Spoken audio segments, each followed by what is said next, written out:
दोस्तों, एक सवाल से शुरुआत करना चाहूंगा। बड़ा ही आसान सा प्रश्न है, तो सोच समझकर जवाब देना। क्या आप लोग कभी किसी ट्रेनिंग प्रोग्राम का हिस्सा बने हैं? यानी किसी प्रशिक्षण शिविर में क्या आपने भाग लिया है? आशा करता हूं कि आपका जवाब इस वक्त हाँ में होगा। दोस्तों, पिछले 10 वर्षों से भी अधिक काल हो चुका है और मैं कई सारी कंपनियों में इस तरह के प्रशिक्षण शिविरों को आयोजित करते आया हूं। और मैंने अक्सर देखा है कि लोग जब किसी प्रशिक्षण में आते हैं, किसी ट्रेनिंग में आते हैं, तो बड़ी स्वाभाविक सी बात है कि उनको कुछ सीखना चाहिए, लेकिन अक्सर ऐसा होता नहीं। क्योंकि मैं जब सवाल पूछता हूं उनसे कि आप यहां पर क्यों उपस्थित हैं, तो आपको शायद हैरानी होगी। कई बार जवाब मिलता है कि मैं यहां पर हूं क्योंकि मेरे बॉस चाहते थे कि मैं इस ट्रेनिंग में आऊं। तो अगर आपका भी यही जवाब होता है, तो यकीन मानिए आप बहुत कम सीख पाएंगे। क्यों होता है ऐसा अक्सर? वो इसलिए होता है क्योंकि हमें पता ही नहीं होता कि हमारी इस ट्रेनिंग प्रोग्राम से क्या उम्मीदें हैं। तो मैं आज आपको कुछ ऐसी चीजें बताना चाहूंगा जिसका इस्तेमाल करते हुए आप किसी भी ट्रेनिंग प्रोग्राम का हिस्सा क्यों ना बने, आप वहां से जरूर कुछ ना कुछ सीख पाएंगे। तो सबसे पहली चीज अपने आप से जरूर पूछना कि आप इस ट्रेनिंग प्रोग्राम में, इस प्रशिक्षण शिविर में क्यों जा रहे हैं? इस कार्यशाला में जाने का आपका मकसद क्या है?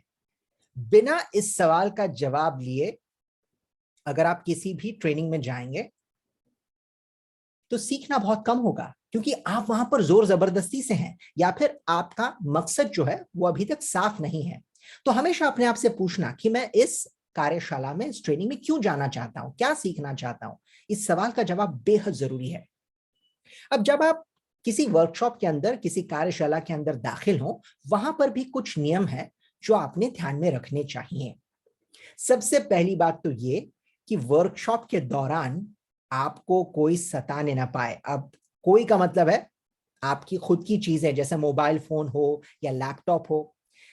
मैं आपको एक बात बताना चाहूंगा, जहां तक मुमकिन हो, अब मोबाइल फोन को तो आप रोक नहीं सकते, लेकिन जहां तक मुमकिन हो आप अपने लैपटॉप से परहेज करें, खास तौर पे जब आप किसी प्रशिक्षण शिविर या ट्रेनिंग वर्कशॉप में जाते हैं। अब इसकी क्या वजह है, तो मैं आपको जवाब दे दूं इसका। जब आप लैपटॉप के साथ किसी वर्कशॉप में दाखिल होते हैं, आपका पूरा ध्यान उसी की तरफ होता है, तो सीखना जो है अपने आप कम हो जाएगा। उसी के साथ साथ मान लीजिए हर 5-10 मिनट में आप मोबाइल फोन पर हैं, तब भी आप सीख नहीं पाएंगे।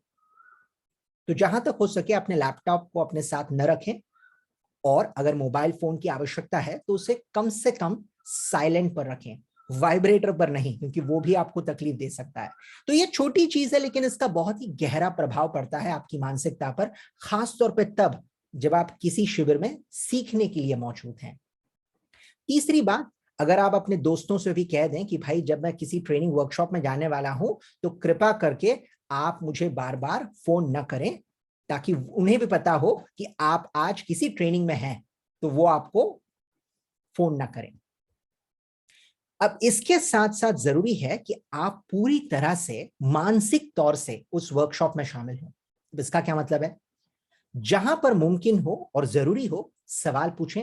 आपके सामने जो प्रशिक्षक हैं, जो ट्रेनर या फैसिलिटेटर हैं, ये बहुत जरूरी है कि वो आपके सवालों के जवाब दें, लेकिन जवाब तभी मिलेंगे जब आप सवाल पूछेंगे।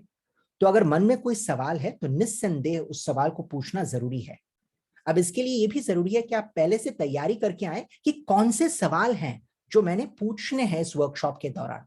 अगर आपके मन में सवाल ही नहीं है, तो फिर आपको जवाब भी नहीं मिल पाएंगे।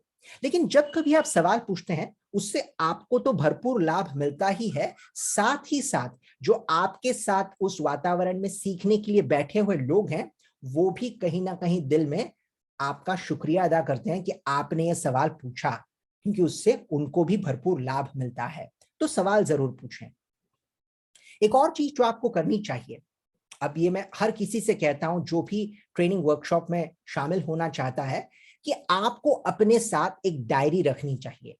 अब आप कहेंगे अक्सर तो हमें नोटपैड मिलता ही है, तो फिर अलग से डायरी रखने का क्या फायदा? देखिए, इसका फायदा यह है, एक तो जिस दिन आप ट्रेनिंग वर्कशॉप में होंगे, आप अपने लिए खुद कुछ चीजें दर्ज कर सकते हैं उस डायरी में। तो हो सकता है आज से 2 या 3 साल बाद जब कभी आप मुड़कर देखना चाहें कि उस दिन जो वर्कशॉप हुआ था, वहां पर मैंने क्या सीखा था, ये डायरी बड़े काम की चीज होगी। और उसी के साथ साथ मान लीजिए हर साल आप 3 या 4 या 5 अलग अलग विषयों पर ट्रेनिंग प्रोग्राम्स अटेंड करते हैं, तो आप हर ट्रेनिंग के बारे में वहां पर जानकारी दर्ज कर सकते हैं। तो आपको पता चलेगा कि 2021 में मैंने कितने ट्रेनिंग प्रोग्राम्स में शामिल था, मैं 2022 में कितने था, और 2023 में कौन कौन से विषय हैं जिन पर ध्यान देना जरूरी है। तो डायरी रखने का ये बहुत ही बड़ा फायदा आपको पहुंच सकता है। तो डायरी जरूर रखें, फिर चाहे आपको नोटपैड बाहर से मिले या ना मिले। एक और चीज, जब आप ट्रेनिंग के दौरान वहां पर दूसरों को देखेंगे तो उनसे बातचीत जरूर करना, क्योंकि ये बहुत बड़ा आपके सामने एक विकल्प मौजूद है कि आपकी कंपनी के अलग अलग डिपार्टमेंट के लोग वहां पर उपस्थित हैं। मैंने कई बार देखा है कि इस तरह की प्रयोगशालाओं में, इस तरह के शिविरों में जब लोग एक दूसरे से बातचीत करते हैं तो कई सारी पुरानियां ऐसी बातें होती हैं जहां पर झगड़े होते हैं, तो वो सारे मिट जाते हैं। क्यों? हम दूसरों के बारे में भी सोच सकते हैं, उनका नजरिया समझ सकते हैं।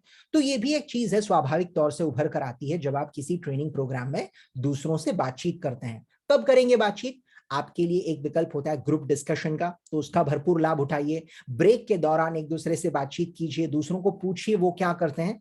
तो ये भी बेहतरीन विकल्प है आपके सामने कि आप अपनी उपस्थिति वहां पर दिखाएं और दूसरों को भी अपनी राय, अपना नजरिया बताएं। ये चंद छोटी छोटी चीजें हैं जो आप कर सकते हैं। लेकिन सबसे अहम चीज, जब ट्रेनिंग प्रोग्राम खत्म हो तो उससे पहले आपके पास होना चाहिए एक एक्शन प्लान। अब इसका क्या मतलब है? एक्शन प्लान का मतलब है कि यहां से लौटने के बाद मैंने जो आज सीखा उसको मैं अमल में कैसे लाऊंगा या लाऊंगी। देखिए, जब तक आप ये तय नहीं करेंगे कि आपने जो सीखा उसको अमल में लाएंगे, तब तक ट्रेनिंग का कोई भी फायदा नहीं होगा। मैंने अक्सर देखा है लोगों को कहते हुए कि अरे ट्रेनिंग का कोई फायदा होता नहीं है, पता नहीं क्यों बार बार हमको भेज देते हैं ट्रेनिंग में। कई बार लोग अपने एचआर को गालियां देते हैं या फिर अपने प्रशिक्षक को गालियां देते हैं, अपने बॉस तक को गालियां देते हैं। लेकिन जब तक हम खुद जिम्मेदारी न उठाएं, तब तक कुछ नहीं बदल सकता। तो बहुत जरूरी है कि आप अपने लिए तय करें कि यहां पर मैंने जो भी सीखा उसमें से कम एक चीज मैं अमल में जरूर लाऊं, तभी जाकर फर्क महसूस होगा आपको। तो अपने आप से पूछिए कि क्या सीखा और क्या अमल में लाना चाहते हैं। इन सारी चीजों को ध्यान में रखने के बाद ही आप किसी भी ट्रेनिंग में जो वक्त निवेश करते हैं, जो मेहनत लगाते हैं, उस पाई पाई का आपको फल मिल सकता है।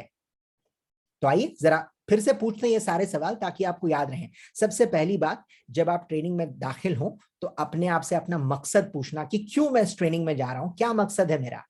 दूसरी बात, वहां पर मोबाइल, लैपटॉप इत्यादि जैसी चीजें जिससे आपका ध्यान भटक सकता है, उससे थोड़ा परहेज करें। तीसरी बात, जो प्रशिक्षक है, जो ट्रेनर है आपसे, उनसे कौन से सवाल मैंने पूछने हैं ताकि मुझे ज्यादा जानकारी मिल सके। चौथी बात, अपने साथ एक डायरी रखिए ताकि आप हर सीखी हुई बात को दर्ज कर सकें।